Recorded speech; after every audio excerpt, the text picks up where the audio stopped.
আর 55 বছর পরে বান্দা জিজ্ঞেস করে, মৌলা এত বছর পরে তোমার ডাকলাম, 10টা মিনিটও তো দেরি করো নাই উত্তর দিতে। রব বলে যে আমি তো অপেক্ষায় থাকি, কখন জানি আমার বান্দা আমাকে ডাকবে। আমি তো অপেক্ষায় থাকি। তোরা কি শুনিসনি আমার নবীর মুখে কোন বান্দা যদি আমি আল্লাহর দিকে 1 কদম আগায়, আমি আল্লাহ 10 কদম এগিয়ে যাই। কোন বান্দা যখন আমাকে 1 বার ডাকে, 10 বার ডাকি, 10 বার ডাকি। দুনিয়ার 1টা ভুল, 2টা ভুল, 3টা ভুল, তারপরে আর কেউ কম্প্রোমাইজ করতে চায় না। এটাই বাস্তবতা।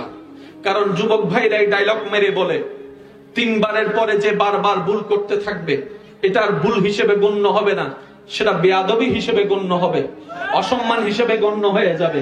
ভুল 1 বার হয়, ভুল 2 বার হয়, ভুল 3 বার হয়। রব বলে যে বান্দা খেয়াল করো নাই মনে হয়, আমার আল্লাহর একটা নাম আছে গফফার। গফফার, গফফার, গফফার নামের অর্থ কি? রব বলে যে গুনাহ অপরাধ ভুল করে যতবার মাফ চাইবি, আমি আল্লাহ ততবার মাফ করতে রাজি আছি। রব ডাক দিয়ে বলে, তোর গুনাহ যদি পাহাড় পরিমাণ হয়, লা তাকনাতু মির রাহমাতিল্লাহ। বান্দা বাইয়ের থেকে মুখ ফিরিয়ে নিতে পারো, বাইতুর থেকে মুখ ফিরিয়ে নিতে পারে, বন্ধুর হাত ছেড়ে দিতে পারে, এমনকি মা জনম দুঃখী মা পর্যন্ত তোর চেহারার দিকে না তাকাইতে পারে। বাস্তবতা এমন হতে পারে, কিন্তু তখন মনে রাখবি তোর রহমান তোর অপেক্ষায় আছে, তোর রহমান তোর অপেক্ষায় আছে, তোর রহিম তোর অপেক্ষায় আছে, তোর খালিক তোর অপেক্ষায় আছে, তোর গফফার তোর অপেক্ষায় আছে। বান্দারে যত গুনাহ কর, যত অপরাধ কর, তোর গুনাহ যদি পাহাড় পরিমাণ হয়, আমি রবের নেয়ামত রহমত আসমান পরিমাণ। যদি তোর গুনাহ আসমান ছুঁয়ে যায়, আমার রহমত তার চাইতেও বিশাল। মন ছোট করবি না, একবার তো আয়, একবার তো আয় আমার কাছে, একবার তো বল মাওলা ভুল করেছি, যা করেছি অন্তর থেকে বলতে দেরি, আমি রব ক্ষমা করতে দেরি হবে না। বলেন সুবহানাল্লাহ। সুযোগ আছে না নাই? আমি সবার মুখে শুনতে চাই, সুযোগ আছে না নাই? সুযোগ কি আমরা কাজে লাগানোর মতো লাগাইতে পারছি? গত 3 মাসে আমরা কয়বার তওবা করছি। ঝগড়া করার দরকার নাই, নিজের প্রশ্ন নিজেরে করলেই উত্তর পেয়ে যাব। আমরা কি লাভে আছি না লসে আছি? আমাদের সবচেয়ে বড় বোকামি কোথায় জানেন? হাসরের ময়দানে আমার সম্পর্কে আমাকে প্রশ্ন করা হবে, কবরের মধ্যে আমার বিষয়ে আমাকে প্রশ্ন করা হবে। হাসরের ময়দানে আমার জবান আমার বিপক্ষে, আমার হাত আমার বিপক্ষে, আমার পা আমার বিপক্ষে, আমার চোখ আমার বিপক্ষে, আমার কান আমার বিপক্ষে, সবকিছু আমি কেন্দ্রিক। কিন্তু আমাদের সবচাইতে বড় বোকামি হয়ে গিয়েছে, জীবনের অর্ধেকের বেশিটা সময় আমরা কাটিয়ে দিয়েছি অন্যের ধনীতে কি আছে সেটা দেখার পিছনে, অন্যের ভুল ধরার পিছনে, অন্যের কমতি কি সেটা দেখার পিছনে, অন্যের দোষ কি সেটা দেখার পিছনে, অন্যের নামে বদনাম করতে করতে জীবনের অর্ধেক সময় পার করে দিয়েছি। আফটার অল হিসাবে কি দাঁড়ালো? ওদের সম্পর্কে তো আমাকে প্রশ্ন করা হবেই না। আমি কাকে নিয়ে ভেবে সময় কাটাইলাম, যার আমার প্রশ্নের লিস্টের মধ্যে যে বিষয়টা আল্লাহ রাখেই নেই। সেজন্য আল্লাহ তাআলা বলে, ওয়াইলুল লিকুল্লি হুমাযাতিল লুমাযা। বান্দারে এই গীবত থেকে বেঁচে থাকবা, পরনিন্দা থেকে বেঁচে থাকবা, মানুষের বিয়ে ভঙ্গি দেওয়া থেকে বেঁচে থাকবা, মানুষের নামে প্যাঁচ লাগানো থেকে বেঁচে থাকবা, চার দোকানে বসে আড্ডায় বসে কারো নামে গীবত করিও না, কারো কিছু পেলেও প্রকাশ করিও না। তোমরা সিবগাতাল্লাহ, যদি তোমরা প্রিয় হতে চাও, যদি তোমরা জান্নাতে যেতে চাও, যদি তোমরা কবর আলোকিত করতে চাও, রাস্তা একটাই আছে। আল্লাহ কি রাস্তা? রব বলে সিবগাতাল্লাহ, আমি আল্লাহর রঙে রঙিন হয়ে যাও। আমাদের চিৎকার শোনার মতো কেউ নেই। জীবনে এমন সিচুয়েশনও চলে আসে, নিজের রক্তের বন্ধনগুলা পর্যন্ত মুখ ফিরাই নিতে দ্বিধাবোধ করে না। যতক্ষণ দিতে পারবো, দিতে পারবেন, ততক্ষণ আপনার মতো ভালো আর কেউ নেই। 2টা মাস দেওয়া বন্ধ করেন, আপনার আপনজনেরাই আপনাকে ভুলে যেতে দ্বিধাবোধ করবে না। আরে যেই মা সন্তান জন্ম দিয়েছে, রাতের পর রাত না ঘুমিয়ে সন্তানকে পেটে লালন করেছে, সন্তানের পেটের লাথিতে মারা ঘুম ভেঙে গিয়েছে, কাঁচা ঘুম ভেঙে দুধ খাওয়াইছে, জানবাজি রেখে প্রসব বেদনা সহ্য করে যেই মা দুনিয়াতে সন্তান এনেছে, জীবনের চাহিদায়, সময়ের পরিক্রমায় এমনও পর্যন্ত আমাদের নজরে দেখা যায় সেই জনম দুঃখিনী মাটা আজকে সন্তান এস্টাবলিশ হওয়ার পরে সেই দুঃখিনী মা বৃদ্ধাশ্রমের মধ্যে পড়ে আছে, বৃদ্ধাশ্রমের মধ্যে পড়ে আছে।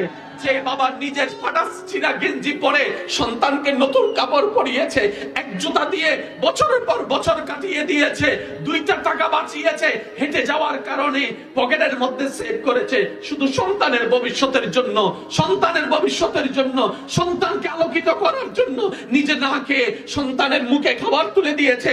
আজকে সন্তান প্রতিষ্ঠিত হওয়ার পরে সেই বাবাকে বৃদ্ধাশ্রমে রেখে এসেছে, দেখতেও চাই না, মাসেও খবর নেয় না, কল দিলে আবার বিরক্ত হয়ে যায়। কথা বলেন ঠিক কিনা? দুনিয়ার বাস্তবতা, কার থেকে কি আশা করব, কার থেকে কি চাইবো? দেনেওয়ালা কেউ নেই, যাই দিচ্ছে যখনই দিচ্ছে। মনে রাখবেন ভাইরা, প্রত্যেকটা দেওয়ার মধ্যে স্বার্থ আছে, নিঃস্বার্থ ভাবে কেউ দেয় না, নিঃস্বার্থ ভাবে কেউ দেয় না, নিঃস্বার্থ ভাবে কেউ দেয় না। ভাবুন, কল্পনা করুন, চোখটা বন্ধ করুন, ডাইনের দিকে তাকান। বন্ধু মহলে আপনি যতক্ষণ খাওয়াতে পারবেন আপনার সাথে বন্ধুত্ব থাকবে, আপনার মোটরসাইকেল যতক্ষণ দিতে পারবেন বন্ধুত্ব থাকবে, আপনার ফোন যতক্ষণ দিতে পারবেন বন্ধুত্ব থাকবে, ক্লাবে যাওয়ার জন্য টাকা দিতে পারবেন বন্ধুত্ব থাকবে। 3 মাস দেওয়া বন্ধ করে দেন, বন্ধুত্ব ছেড়ে যাবে, ভাই ছেড়ে যাবে, বোন ছেড়ে যাবে, আত্মীয় ছেড়ে যাবে, মামা ছেড়ে যাবে, চাচা ছেড়ে যাবে, জেলা ছেড়ে যাবে। জীবনের বাস্তবতায় দেখা যায় আপন বলতে কেউ নাই, আপন বলতে কেউ নাই। যাদের জন্য করেছি তারাই বাদ দিয়ে দিয়েছে, যাদেরকে বুকে টেনেছি তারাই পিঠে ছুরি মারার জন্য প্রস্তুত হয়ে গিয়েছে, যাদেরকে গর্ত থেকে তুলেছি তারাই ধাক্কা দিতে ফেলে দিয়েছে। এবার বান্দা যখন এই থিওরিতে, এই নিয়মে 10 বছর, 15 বছর, 20 বছর, 30 বছর, 40 বছর, 50 বছর কাটিয়ে ফেললো, এবার বান্দা যখন শেষ পর্যায়ে দেখে আমার ডাইনেও কেউ নেই, আমার বামেও কেউ নেই, আমার সামনেও কেউ নেই, আমার পিছনে কেউ নেই, আমাকে আদর করার কেউ নেই, আমাকে মায়া করার কেউ নেই, আমাকে যত্ন নেওয়ার কেউ নেই, হঠাৎ করে এবার ভাবতে লাগলো আমাকে তো কেউ খাবার দিচ্ছে না, কিন্তু খাবারটা আসলো কোন জায়গা থেকে? আমাকে তো কেউ নিঃশ্বাস দিচ্ছে না, নিঃশ্বাসটা আসলো কোন জায়গা থেকে? আমাকে তো কেউ হাঁটার শক্তি দেয় নাই, শক্তিটা আসলো কোন জায়গা থেকে? এবার ভাবনার ঘরে সেই ডুব দিয়ে ভাবতে লাগলো আছে একজন আমার আল্লাহ, আছে একজন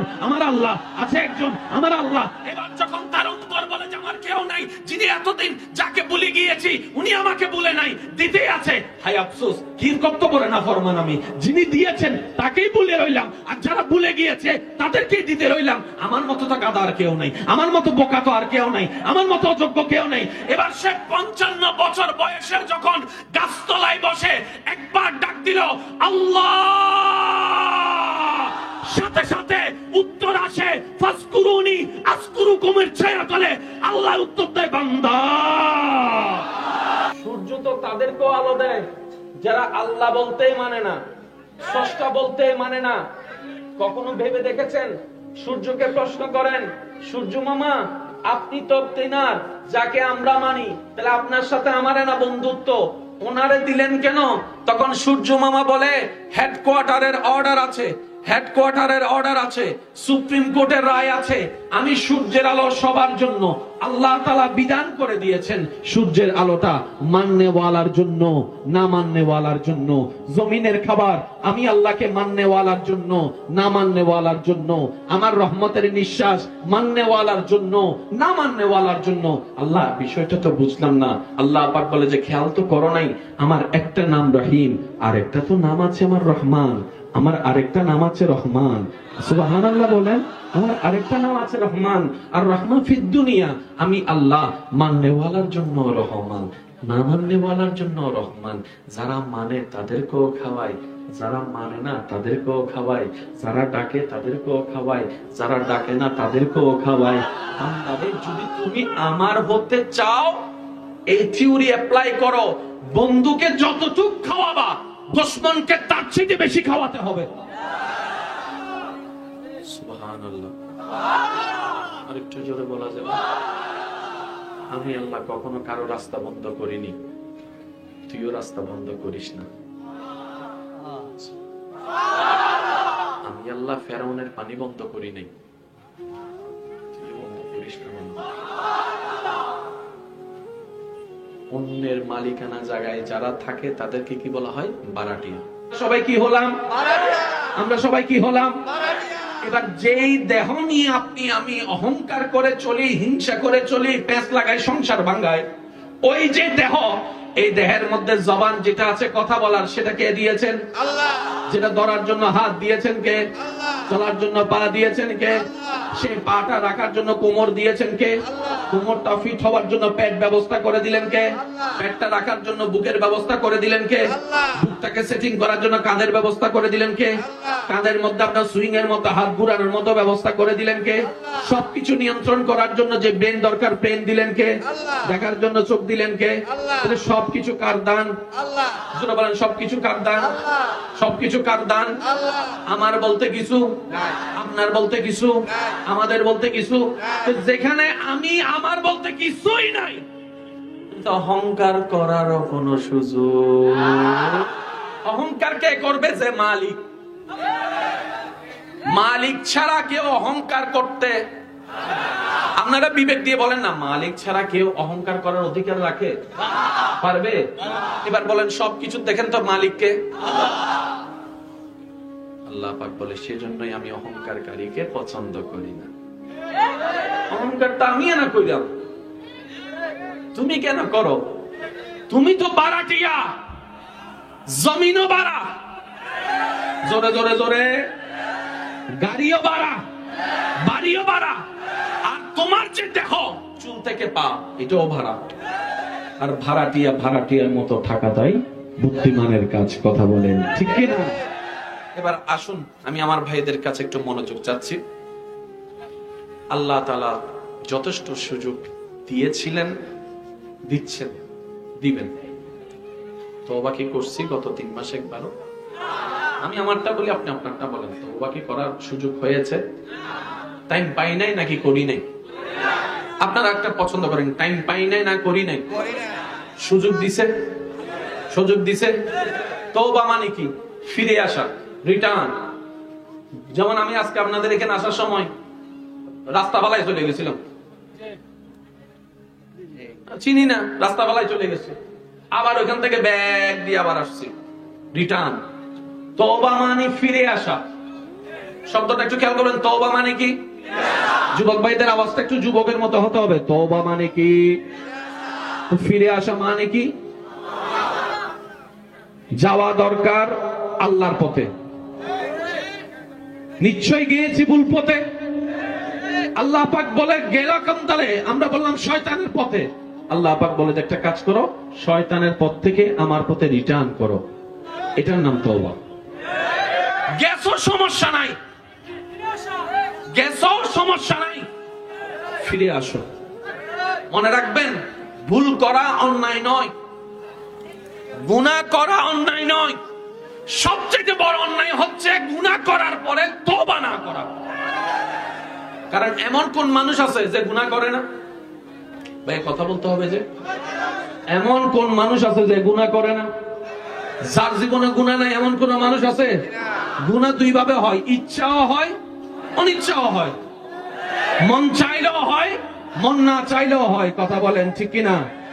আল্লাহ পাক বলে যে তুমি যতই শয়তানের পথে হাঁটবা, তোমার গুনার পাল্লা ভারী হবে। যতই রবের পথে হাঁটবা, নেকির পাল্লা ভারী হবে। তো জান্নাতে যেতে গেলে তো নেকির পাল্লাটাই ভারী হওয়া দরকার। তো বান্দা তুমি কি চাও? বান্দা বলেছে, মওলা আমি তো 55 বছর চলছে, এখন আর কি চাইবো? রব বলে যে এখনো চাওয়ার সুযোগ আছে। বান্দা বলে যে মওলা সরকারি খাতায় চাকরি বন্ধ। 55 বছর বয়সে সরকারি খাতায় চাকরি, অফিসের খাতায় চাকরি, ব্যবসা ও রিটায়ারমেন্টে চলে আসছি ছেলে মেয়েরে দিয়ে। দুনিয়া তো আমাকে নিচ্ছে না। রব বলে যে তোর মরার 1 সেকেন্ড আগেও আমি তোরে নিতে রাজি আছি। আর একটু জোরে জোরে বলেন না সুবহানাল্লাহ। তুমি বান্দা মৃত্যুবরণ করার 1 সেকেন্ড আগেও আমি আল্লাহ প্রস্তুত আছি। কিন্তু মইরা গেলে বলেন না, বলেন না, বলেন না, যত সুযোগ সব বন্ধ। মইরা যদি যাও, যা করার করো মরার আগে। এবার কোরআন ডাক দিয়ে বলে, মা গাররাকা বিরাব্বিকাল কারীম। যারা নিজের লাইফটাকে চেঞ্জ করতে চান, যারা কবরের জগৎটাকে আলোকময় দেখতে চান, যারা এতটুক বুঝতে পেরেছেন জমিনে যার এসেছি ওনাকে রাজি করতে পারিনি করার মতো। আমি আপনাদের মনোযোগ আকর্ষণ করব, শর্ত একটাই, যারা চান পরিবর্তন, যারা চান কবর আলোকিত, মনোযোগ তাদের। সবার মনোযোগের দরকার, লক্ষ মানুষের দরকার হয় না যদি দিলওয়ালা আশেক একজন হয়ে যায়। কথা বলেন ঠিক কিনা? আমরা এমন রবের বান্দা, আমরা এমন মালিকের গোলাম যিনি বান্দার চেহারা দেখে না, সুরত দেখে না, বডি দেখে না, যিনি বান্দার ধন সম্পদ দেখে না, যিনি বান্দার শুধু অন্তরটাই দেখে, অন্তরটাই দেখে, অন্তরটাই দেখে।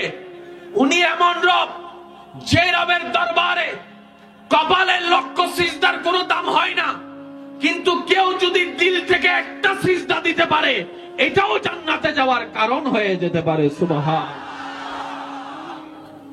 আমরা এমন রবের বান্দা যিনি রহমান হয়েছেন আমাদের জন্য। আমি বলবো আস্তে আস্তে, আপনাদেরকে জোরে জোরে বলতে হবে সুবহানাল্লাহ। উপকার করার জন্য যিনি উপকার করবেন ওনার দেখার দরকার আছে না নাই? ওদের অবস্থা জানার দরকার আছে না নাই? ওদের চিৎকার শোনার দরকার আছে না নাই? সাহায্য করার ক্যাপাসিটি থাকার দরকার আছে না নাই? কিয়ামত পর্যন্ত সাহায্য করার জন্য ওই হায়াতের দরকার আছে না নাই? আর একটু জোরে বলেন না। আমাদের আওয়াজ শোনার জন্য আল্লাহ হয়েছেন সামি।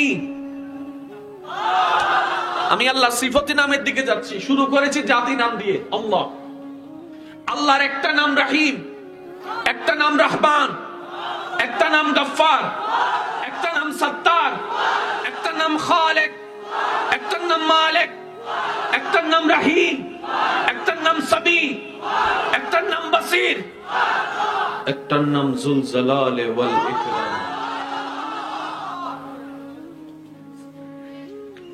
চট্টগ্রামের ভিতর ঢাকা, বলেন না ঢাকা, ঢাকার ভিতর বরিশাল, বরিশালের ভিতর সিলেট, কিন্তু বাংলাদেশের ভিতর চট্টগ্রাম, বাংলাদেশের ভিতর ঢাকা। রহমান নামে রহিম নাই, রহিম নামে গফফার নাই, গফফার নামে সত্তার নাই, সত্তার নামে জব্বার নাই, জব্বার নামে খালিক নাই, খালিক নামে মালিক নাই। কিন্তু যখন বলবেন আল্লাহ, ওই আল্লাহ নামের ভিতরে রহমান আছে, রহিম আছে, গফফার আছে, সত্তার আছে, খালিক আছে, মালিক আছে, জলিল আছে, জব্বার আছে। কেউ যদি তার জীবনে একবার আল্লাহ নাম করে ডাক দেয়, আল্লাহ তাআলা তাই সেই বান্দার আমলনামায় আল্লাহর যতগুলা গুণবাচক নাম আছে সব নাম জিকির করলে যত পরিমাণ সওয়াব দাঁড়াবে, আল্লাহ বলার সাথে সাথে তার আমলনামায় সেই সওয়াব আল্লাহ দান করেন। ইমানদার ভাই, মনোযোগ আছে তো ইনশাআল্লাহ? মনোযোগ আছে তো ইনশাআল্লাহ? আল্লাহ আমাদের আওয়াজ, আমাদের দুঃখ, আমাদের চিৎকার, আমাদের আর্তনাদ শোনার জন্য আল্লাহ হয়ে গেলেন সামি। আমাদের হালত দেখার জন্য আল্লাহ হয়ে গেলেন বসির। জোরে জোরে বলতে হবে না সুবহানাল্লাহ? আল্লাহ তোমার এত কিছু হওয়ার কি দরকার? রব বলে যে আমি সব কিছু হয়েছি শুধু আমার সৃষ্টির জন্য। 55 বছর পরে বান্দা জিজ্ঞেস করে, মওলা এত বছর পরে তোমার ডাকলাম, 10টা মিনিটও তো দেরি করো নাই উত্তর দিতে। রব বলে যে আমি তো অপেক্ষায় থাকি কখন জানি আমার বান্দা আমাকে ডাকবে। আমি তো অপেক্ষায় থাকি। তোরা কি শুনিসনি আমার নবীর মুখে কোন বান্দা যদি আমি আল্লাহর দিকে 1 কদম আগায়, আমি আল্লাহ 10 কদম এগিয়ে যাই। কোন বান্দা যখন আমাকে একবার ডাকে 10 বার ডাকি, 10 বার ডাকি। দুনিয়ার একটা ভুল, 2টা ভুল, 3টা ভুল, তারপরে আর কেউ কম্প্রোমাইজ করতে চায় না। এটাই বাস্তবতা। কারণ যুবক ভাইরা এই ডায়লগ মেরে বলে 3 বারের পরে যে বারবার ভুল করতে থাকবে এটার ভুল হিসেবে গণ্য হবে না, সেটা বেয়াদবি হিসেবে গণ্য হবে, অসম্মান হিসেবে গণ্য হয়ে যাবে। একবার হয়, ভুল 2 বার হয়, ভুল 3 বার হয়। রব বলে যে বান্দা খেয়াল করো নাই মনে, আমার আল্লাহর একটা নাম আছে গফফার। গফফার, গফফার, গফফার নামের অর্থ কি? রব বলে যে গুনাহ অপরাধ ভুল করে যতবার মাপ চাইবি আমি আল্লাহ ততবার মাফ করতে রাজি আছি। রব ডাক দিয়ে বলে, তোর গুনাহ যদি পাহাড় পরিমাণ হয়, লা তাকনাতু মির রাহমাতিল্লাহ, বান্দা বাইয়ের থেকে মুখ ফিরে নিতে পারো, বাইতুর থেকে মুখ ফিরে নিতে পারে, বন্ধুর হাত ছেড়ে দিতে পারে, এমনকি মা জনম দুঃখী মা পর্যন্ত তোর চেহারার দিকে না তাকাইতে পারে, বাস্তবতা এমন হতে পারে। কিন্তু তখনও মনে রাখবি তোর রহমান তোর অপেক্ষায় আছে, তোর রহমান তোর অপেক্ষায় আছে, তোর রহিম তোর অপেক্ষায় আছে, তোর খালিক তোর অপেক্ষায় আছে, তোর গফফার তোর অপেক্ষায় আছে। বান্দারে যত গুনাহ কর, যত অপরাধ কর, তোর গুনাহ যদি পাহাড় পরিমাণ হয়, আমি রবের নেয়ামত রহমত আসমান পরিমাণ। যদি তোর গুনাহ আসমান ছুঁয়ে যায়, আমার রহমত তার চাইতেও বিশাল। মন ছোট করবি না, একবার তো আয়, একবার তো আয় আমার কাছে, একবার তো বল মাওলা ভুল করেছি, যা করেছি অন্তর থেকে বলতে দেরি, আমি রব ক্ষমা করতে দেরি হবে না। বলেন সুযোগ আছে না নাই? আমি সবার মুখে শুনতে চাই, সুযোগ আছে না নাই? সুযোগ কি আমরা কাজে লাগানোর মতো লাগাইতে পারছি? গত 3 মাসে আমরা কয়বার তওবা করছি। ঝগড়া করার দরকার নাই, নিজের প্রশ্ন নিজেরে করলেই উত্তর পেয়ে যাব। আমরা কি লাভে আছি না লসে আছি? আমাদের সবচেয়ে বড় বোকামি কোথায় জানেন? হাসরের ময়দানে আমার সম্পর্কে আমাকে প্রশ্ন করা হবে, কবরের মধ্যে আমার বিষয়ে আমাকে প্রশ্ন করা হবে। হাসরের ময়দানে আমার জমান আমার বিপক্ষে, আমার হাত আমার বিপক্ষে, আমার পা আমার বিপক্ষে, আমার চোখ আমার বিপক্ষে, আমার কান আমার বিপক্ষে, সবকিছু আমি কেন্দ্রিক। কিন্তু আমাদের সবচাইতে বড় বোকামি হয়ে গিয়েছে, জীবনের অর্ধেকের বেশিটা সময় আমরা কাটিয়ে দিয়েছি অন্যের থলিতে কি আছে সেটা দেখার পিছনে, অন্যের ভুল ধরার পিছনে, অন্যের কমতি কি সেটা দেখার পিছনে, অন্যের দোষ কি সেটা দেখার পিছনে, অন্যর নামে বদনাম করতে করতে জীবনের অর্ধেক সময় পার করে দিয়েছি। আফটার অল হিসাবে কি দাঁড়ালো? ওদের সম্পর্কে তো আমাকে প্রশ্ন করা হবেই না। আমি কাকে নিয়ে ভেবে সময় কাটাইলাম, যার আমার প্রশ্নের লিস্টের মধ্যে যে বিষয়টা আল্লাহ রাখেই নেই। সেজন্য আল্লাহ তাআলা বলে, ওয়াইলুল লিকুল্লি হুমাযাতিল লুমাযা, বান্দারে এই গীবত থেকে বেঁচে থাকবা, পরনিন্দা থেকে বেঁচে থাকবা, মানুষের বিয়ে ভঙ্গি দেওয়া থেকে বেঁচে থাকবা, মানুষের নামে পেঁচ লাগানো থেকে বেঁচে থাকবা, চার দোকানে বসে আড্ডায় বসে কারো নামে গীবত করিও না, কারো কিছু পেলেও প্রকাশ করিও না। তোমরা সিবগাতাল্লাহ, যদি তোমরা প্রিয় হতে চাও, যদি তোমরা জান্নাতে যেতে চাও, যদি তোমরা কবর আলোকিত করতে চাও, রাস্তা একটাই আছে। আল্লাহ কি রাস্তা? রব্বুল সিবগাতাল্লাহ, আমি আল্লাহর রঙে রঙিন হয়ে যাও। আমাদের চিৎকার শোনার মতো কেউ নেই। জীবনে এমন সিচুয়েশনও চলে আসে, নিজের রক্তের বন্ধনগুলা পর্যন্ত মুখ ফিরাই নিতে দ্বিধাবোধ করে না। যতক্ষণ দিতে পারবো, দিতে পারবেন, ততক্ষণ আপনার মতো ভালো আর কেউ নেই। 2টা মাস দেওয়া বন্ধ করেন, আপনার আপনজনেরাই আপনাকে ভুলে যেতে দ্বিধাবোধ করবে না। আরে যেই মা সন্তান জন্ম দিয়েছে, রাতের পর রাত না ঘুমিয়ে সন্তানকে পেটে লালন করেছে, সন্তানের পেটের লাথিতে মারা ঘুম ভেঙে গিয়েছে, কাঁচা ঘুম ভেঙে দুধ খাওয়াইছে, জানবাজি রেখে প্রসব বেদনা সহ্য করে যেই মা দুনিয়াতে সন্তান এনেছে, জীবনের চাহিদায় সময়ের পরিক্রমায় এমনও পর্যন্ত আমাদের নজরে দেখা যায় সেই জনম দুঃখিনী মাটা আজকে সন্তান এস্টাবলিশ হওয়ার পরে সেই দুঃখিনী মা বৃদ্ধাশ্রমের মধ্যে পড়ে আছে, বৃদ্ধাশ্রমের মধ্যে পড়ে আছে। যে বাবা নিজের ফাটা ছিঁড়া গেঞ্জি পরে সন্তানকে নতুন কাপড় পরিয়েছে, এক জুতা দিয়ে বছরের পর বছর কাটিয়ে দিয়েছে, 2টা টাকা বাঁচিয়েছে, হেঁটে যাওয়ার কারণে পকেটের মধ্যে সেভ করেছে শুধু সন্তানের ভবিষ্যতের জন্য, সন্তানের ভবিষ্যতের জন্য, সন্তানকে আলোকিত করার জন্য নিজে না খেয়ে সন্তানের মুখে খাবার তুলে দিয়েছে। আজকে সন্তান প্রতিষ্ঠিত হওয়ার পরে সেই বাবাকে বৃদ্ধাশ্রমে রেখে এসেছে, দেখতেও চাই না, মাসেও খবর নেয় না, কল দিলে আবার বিরক্ত হয়ে যায়। কথা বলেন ঠিক কিনা?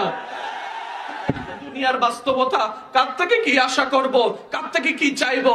দেনেওয়ালা কেউ নেই। যাই দিচ্ছে, যখনই দিচ্ছে, মনে রাখবেন ভাইরা, প্রত্যেকটা দেওয়ার মধ্যে স্বার্থ আছে। নিঃস্বার্থভাবে কেউ দেয় না, নিঃস্বার্থভাবে কেউ দেয় না, নিঃস্বার্থভাবে কেউ দেয় না। ভাবুন, কল্পনা করুন, চোখটা বন্ধ করুন, ডাইনের দিকে তাকান। বন্ধু মহলে আপনি যতক্ষণ খাওয়াতে পারবেন আপনার সাথে বন্ধুত্ব থাকবে, আপনার মোটরসাইকেল যতক্ষণ দিতে পারবেন বন্ধুত্ব থাকবে, আপনার ফোন যতক্ষণ দিতে পারবেন বন্ধুত্ব থাকবে, ক্লাবে যাওয়ার জন্য টাকা দিতে পারবেন বন্ধুত্ব থাকবে। যাবে, ভাই ছেড়ে যাবে, বোন ছেড়ে যাবে, আত্মীয় ছেড়ে যাবে, মামা ছেড়ে যাবে, চাচা ছেড়ে যাবে, জেলা ছেড়ে যাবে। জীবনের বাস্তবতাই দেখা যায় আপন বলতে কেউ নাই, আপন বলতে কেউ নাই। যাদের জন্য করেছি তারাই বাদ দিয়ে দিয়েছে, যাদেরকে বুকে টেনেছি তারাই পিঠে ছুরি মারার জন্য প্রস্তুত হয়ে গিয়েছে, যাদেরকে গর্ত থেকে তুলেছি তারাই ধাক্কা দিতে ফেলে দিয়েছে। এবার বান্দা যখন এই থিওরিতে, এই নিয়মে 10 বছর, 15 বছর, 20 বছর, 30 বছর, 40 বছর, 50 বছর কাটিয়ে ফেললো, এবার বান্দা যখন শেষ পর্যায়ে দেখে আমার ডাইনেও কেউ নেই, আমার বামেও কেউ নেই, আমার সামনেও কেউ নেই, আমার পিছনে কেউ নেই, আমাকে আদর করার কেউ নেই, আমাকে মায়া করার কেউ নেই, আমাকে যত্ন নেওয়ার কেউ নেই, হঠাৎ করে এবার ভাবতে লাগলো আমাকে তো কেউ খাবার দিচ্ছে না, কিন্তু খাবারটা আসলো কোন জায়গা থেকে? আমাকে তো কেউ নিঃশ্বাস দিচ্ছে না, নিঃশ্বাসটা আসলো কোন জায়গা থেকে? আমাকে তো কেউ হাঁটার শক্তি দেয় নাই, শক্তিটা আসলো কোন জায়গা থেকে? এবার ভাবনার ঘরে সেই ডুব দিয়ে ভাবতে লাগলো আছে একজন আমার আল্লাহ, আছে একজন আমার আল্লাহ, আছে একজন আমার আল্লাহ। এবার যখন তার অন্তর বলে যে আমার কেউ নাই, যিনি এতদিন যাকে ভুলে গিয়েছি উনি আমাকে ভুলে নাই, দিতেই আছে, হায় আফসোস কি কত বড় নাফরমান আমি, যিনি দিয়েছেন তাকেই ভুলে রইলাম, আর যারা ভুলে গিয়েছে তাদেরকেই দিতে রইলাম। আমার মতো তো গাদা আর কেউ নাই, আমার মতো বোকা তো আর কেউ নাই, আমার মতো অযোগ্য কেউ নাই। এবার সে 55 বছর বয়সের যখন গাছতলায় বসে একবার ডাক দিল আল্লাহ, সাথে সাথে উত্তর আসে ফাসকুরুনি আসকুরুকুমের ছায়া তলে। আল্লাহ উত্তর দেয় বান্দা। সূর্য তো তাদেরকেও আলো দেয় যারা আল্লাহ বলতেই মানে না, স্রষ্টা বলতেই মানে না। কখনো ভেবে দেখেছেন? সূর্যকে প্রশ্ন করেন, সূর্য মামা আপনি তো তেনার যাকে আমরা মানি, তাহলে আপনার সাথে আমারে না বন্ধুত্ব, ওনারে দিলেন কেন? তখন সূর্য মামা বলে হেডকোয়ার্টারের অর্ডার আছে, হেডকোয়ার্টারের অর্ডার আছে, সুপ্রিম কোর্টের রায় আছে, আমি সূর্যের আলো সবার জন্য। আল্লাহ তাআলা বিধান করে দিয়েছেন সূর্যের আলোটা মাননেওয়ালার জন্য, না মাননেওয়ালার জন্য। জমিনের খাবার আমি আল্লাহকে মাননেওয়ালার জন্য, না মাননেওয়ালার জন্য। আমার রহমতের নিঃশ্বাস মাননেওয়ালার জন্য, না মাননেওয়ালার জন্য। আল্লাহ বিষয়টা তো বুঝলাম না। আল্লাহ পাক বলে যে খেয়াল তো করো নাই, আমার একটা নাম রহিম, আর একটা তো নাম আছে আমার রহমান, আমার আরেকটা নাম আছে রহমান। সুবহানাল্লাহ বলেন, আমার আরেকটা নাম আছে রহমান। আর রহমান ফিদ দুনিয়া, আমি আল্লাহ মাননেওয়ালার জন্য রহমান, না মাননেওয়ালার জন্য রহমান। যারা মানে তাদেরকেও খাওয়াই, যারা মানে না তাদেরকেও খাওয়াই, যারা ডাকে তাদেরকেও খাওয়াই, যারা ডাকে না তাদেরকেও খাওয়াই। বান্দারে যদি তুমি আমার হতে চাও, এই থিওরি অ্যাপ্লাই করো। বন্ধুকে যতটুক খাওয়াবা, দুশমনকে তার চেয়ে বেশি খাওয়াতে হবে। সুবহানাল্লাহ। আরেকটু জোরে বলা যাবে? আমি আল্লাহ কখনো কারো রাস্তা বন্ধ করিনি, তুইও রাস্তা বন্ধ করিস না। আমি আল্লাহ ফেরাউনের পানি বন্ধ করি নাই, তুইও বন্ধ করিস না। অন্যের মালিকানা জায়গায় যারা থাকে তাদেরকে কি বলা হয়? বারাটিয়া। সবাই কি হলাম? আমরা সবাই কি হলাম?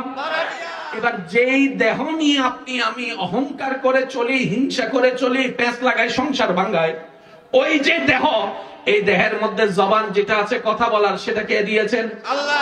যেটা ধরার জন্য হাত দিয়েছেন কে? আল্লাহ। চলার জন্য পা দিয়েছেন কে? সেই পাটা রাখার জন্য কোমর দিয়েছেন কে? কোমরটা ফিট হওয়ার জন্য পেট ব্যবস্থা করে দিলেন কে? পেটটা রাখার জন্য বুকের ব্যবস্থা করে দিলেন কে? বুকটাকে সেটিং করার জন্য কাঁধের ব্যবস্থা করে দিলেন কে? কাঁধের মধ্যে আপনার সুইং এর মতো হাত ঘুরানোর মতো ব্যবস্থা করে দিলেন কে? সবকিছু নিয়ন্ত্রণ করার জন্য যে ব্রেন দরকার, ব্রেন দিলেন কে? দেখার জন্য চোখ দিলেন কে? তাহলে সবকিছু কার দান? আল্লাহ। যারা বলেন সবকিছু কার দান? আল্লাহ। সবকিছু কার দান? আল্লাহ। আমার বলতে কিছু নাই, আপনার বলতে কিছু নাই, আমাদের বলতে কিছু নাই। যেখানে আমি আমার বলতে কিছুই নাই, অহংকার করারও কোনো সুযোগ। অহংকার কে করবে? যে মালিক। মালিক ছাড়া কেউ অহংকার করতে, আপনারা বিবেক দিয়ে বলেন না, মালিক ছাড়া কেউ অহংকার করার অধিকার রাখে? পারবে? এবার বলেন সবকিছু দেখেন তো মালিককে। আল্লাহ পাক বলে সেজন্যই আমি অহংকারকারীকে পছন্দ করি না। অহংকারটা আমি না কইলাম, তুমি কেন করো? তুমি তো বারাটিয়া, জমিনও বাড়া, জোরে জোরে জোরে, গাড়িও বাড়া, বাড়িও বাড়া, আর তোমার যে দেহ চুল থেকে পা এটাও ভাড়া, আর ভাড়াটিয়ার মতো থাকাটাই বুদ্ধিমানের কাজ। কথা বলেন ঠিক কি না? এবার আসুন আমি আমার ভাইদের কাছে একটু মনোযোগ চাচ্ছি। আল্লাহ তাআলা যথেষ্ট সুযোগ দিয়েছিলেন, দিচ্ছেন, দিবেন। তওবা কি করছি গত 3 মাসে একবারও? আমি আমারটা বলি, আপনি আপনারটা বলেন। তওবা কি করার সুযোগ হয়েছে? টাইম পাই নাই নাকি করি নাই? আপনারা একটা পছন্দ করেন, টাইম পাই নাই না করি নাই? সুযোগ দিছে, সুযোগ দিছে। তওবা মানে কি? ফিরে আসা, রিটার্ন। যেমন আমি আজকে আপনাদের এখানে আসার সময় রাস্তা বালাই চলে গেছিলাম, চিনি না, রাস্তা বালাই চলে গেছে, আবার ওইখান থেকে ব্যাগ দিয়ে আবার আসছি, রিটার্ন। তওবা মানে ফিরে আসা।